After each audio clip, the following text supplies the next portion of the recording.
algal biodiesel is currently being used and the process that algae undergo before they can be turned into viable fuel. At the pinnacle of the idea is the impact that it can have on the environment, which will be explored next. Finally, we will look into tomorrow and think about what may happen with this energy source and the implications it can have on the world. So without further ado, I would like to introduce Ryan Engel, who will be taking you into the history of biodiesel.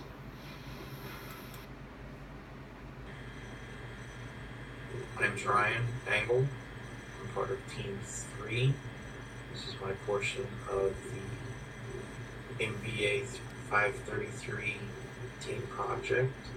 I'll be talking a little bit about the history of diesel engines, biodiesel, and algae biodiesel.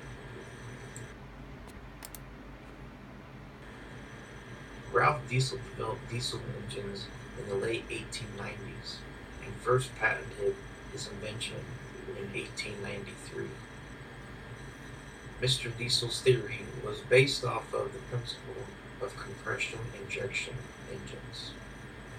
Diesel engines have complex injection systems and were designed to run on many different types of fuels, from kerosene to coal dust.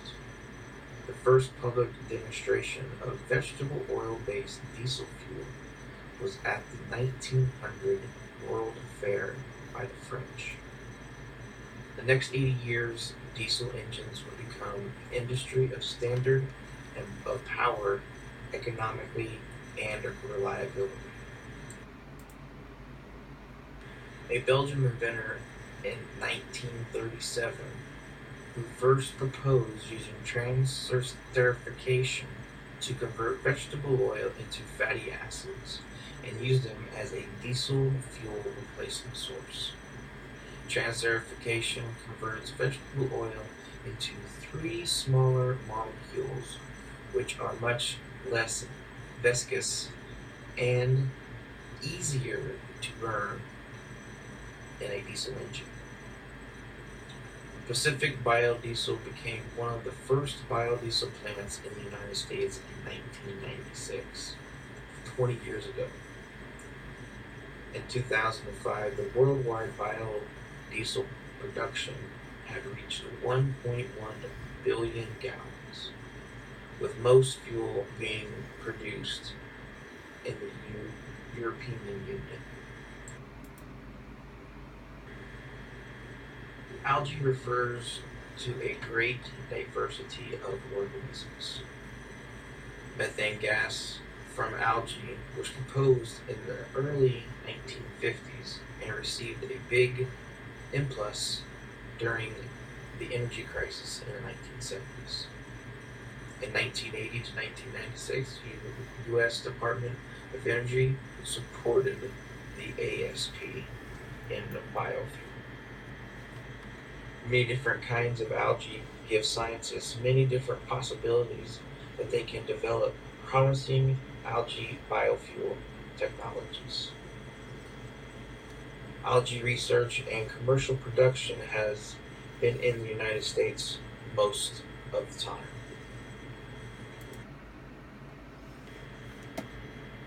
Most algae is converted into energy in a similar manner as plants began turned into gas by using the sun. More than 100 startup and large organizations, along with the United States government, investing billions of dollars in this new industry. The U.S. is the leader in the advanced algae-based. By 2020, close to 1 billion gallons of biofuel will have been produced from algae. This is a 1,000% increase from the current production of 1 million gallons in 2010. Europe, Asia, and elsewhere have also started to research their own other types of possibilities of biofuel. Hi everyone, this is Lee Pierce, and I'm going to talk about the impact to the environment, which I think is the most exciting aspect of algal biodiesel. The most important part of it is that little itty bitty thing we learned way back in high school called photosynthesis. It's where plants take carbon dioxide and they convert it to oxygen, and it's awesome and everything. So, since CO2 is absorbed during the photosynthesis process when algae is grown for biodiesel, there are no new CO2 emissions being introduced into the atmosphere. So as you can see from my slide, when CO2 is taken to the algae, it actually turns it into sugar, but that's something we'll talk about later. So to further illustrate how big of a deal this is, take a look at the slide I have. So algae takes the CO2 carbon emissions from our existing technology, our cars, our trucks, our houses, our factories, etc., and it combines it with energy from the sun to produce what algae produces, and that's basically pond scum, if you will.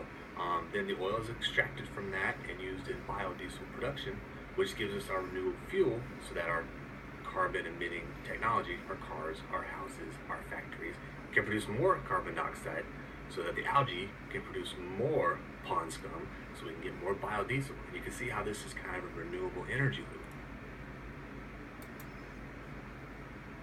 Other environmental benefits include that it can be grown on water sources, including sewage and wastewater, which actually helps clean up water sources, and it feeds off the pollution. So the more pollution, the better yield you're going to get out of the algae. The higher yields compared to other biofuels, including ones like corn, but it does it with less footprint. So a smaller area, bigger yields, which is great. It does not compete with land that's used for agriculture. So if you want to grow corn, and you use your non-usable land for the algae, including land that you can't raise cattle on as well. There are some potential cons. There are high investment costs, initial startup costs with it. The existing technology that we currently have is not easy to convert over to use algal biodiesel. And there is a higher requirement for basic ingredients, including the carbon dioxide, the water, and the land. The rebuttals to those arguments are just as valid.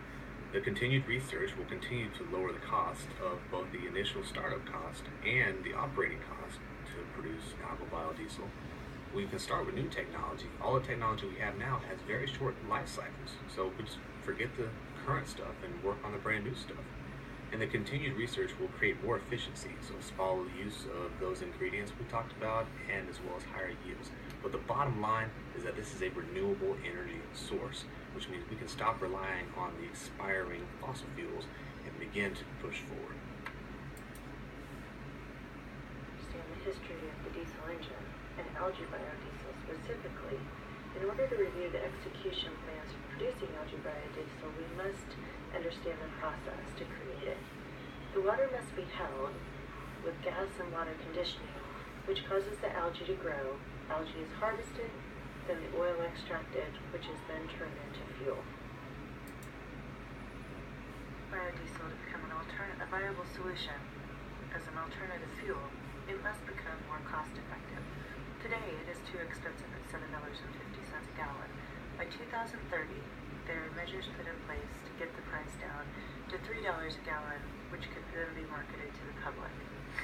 The plan of execution to reduce the cost per gallon is put together by the Department of Energy and the National Alliance for Advanced Biofuels and Bioproducts. Their 3-year mission includes research and development on various feedstocks, allowing the price of algae biodiesel to reach the $3 per gallon. A feedstock is a renewable biological material that can be directly used as fuel or converted to another form of fuel or energy. 3-year mission to advance the algae biodiesel production has 3 main areas of focus. Feedstock supply, specifically around the stream development and cultivation of, the feedstock logistics, harvesting and extraction, which includes harvesting and extraction of the feedstock, and the conversion or production, the accumulation of the intermediate and synthesis of the fuels and the co-products. Here's the cost for algae biodiesel. The research and development must focus on 5 key areas. 1, around the algae streams, which will enhance growth characteristics. 2nd, the energy return on investments comparable to other transportation fuels. Reactor strategies that use wastewater for cultivating algae. Recycling of the nutrients in the algae biofuel pathways for harvesting. And lastly, the national assessment of the land requirements for the algae cultivation.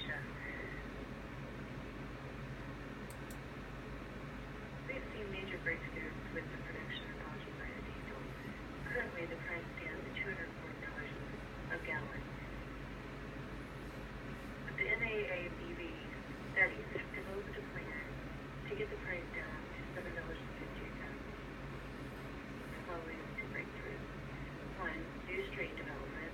The discovery of a new platform production strain has a robust ability to produce good oil yield under a variety of conditions. Second, improved cultivation. So the development of new pond cultivation systems which uses little energy since the growing period improves productivity and provides a 16% cost reduction.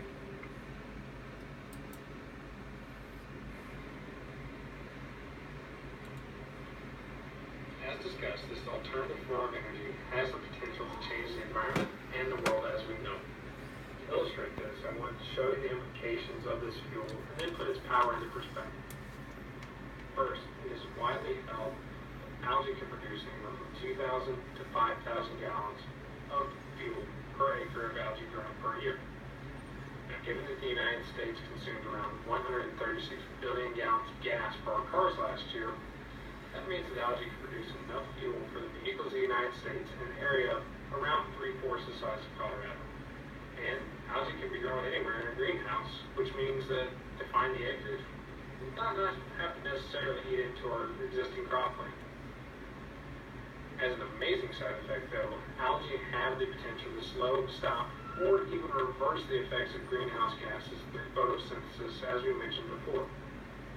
In fact, scientists have shown that in an algal greenhouse with an area of around 25 kilometers, or 6,000 acres for comparison's sake, a 350 megawatt power plant's carbon footprint could be completely erased. That means that if greenhouses were implemented to scale to produce fuel for our vehicles, the carbon footprint of over 7,500 power plants can be completely eliminated. Now, on the economic side, algae are now widely consumed for food like corn, canola, or rapeseed, which are other common sources for biodiesel fuel. The lower demand for these crops due to the reliance on algae for a fuel source will lower the consumer pricing for foods and lower the price of grain for farmers which commonly feed corn to livestock. Finally, this is a new field, which means new jobs. Not just jobs in the obvious places either.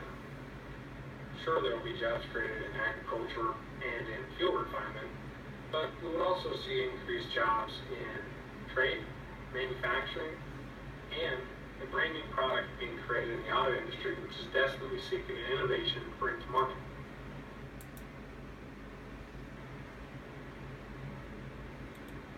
Genetic engineering of super oil-saturated algae and the improvement in harvesting methods for fuel from the organisms makes something that is already efficient and intriguing even more lucrative for companies looking for the next big thing. In fact, companies from over 18 countries, including China, Japan, the United States, United Kingdom, Germany, and France, are all partnering together to get this project off the ground. But it's not just small players either. Companies like Chevron have thrown the oil magnet hat into the ring. But not to be outdone, environmentalist and venture capitalist Bill Gates has also funded a firm known as Sapphire Energy, which is currently vetting the viability of algal biodiesel as our go-forward fuel source. However, despite all the players in the ring and the great implications, that's not what's going to drive this innovation forward. The sad fact is that we are looking for a miracle, and we are looking for a fuel source that can help us evolve into the next step of our society. Pressure from the environment will cause increased vetting of viable energy sources. So in conclusion,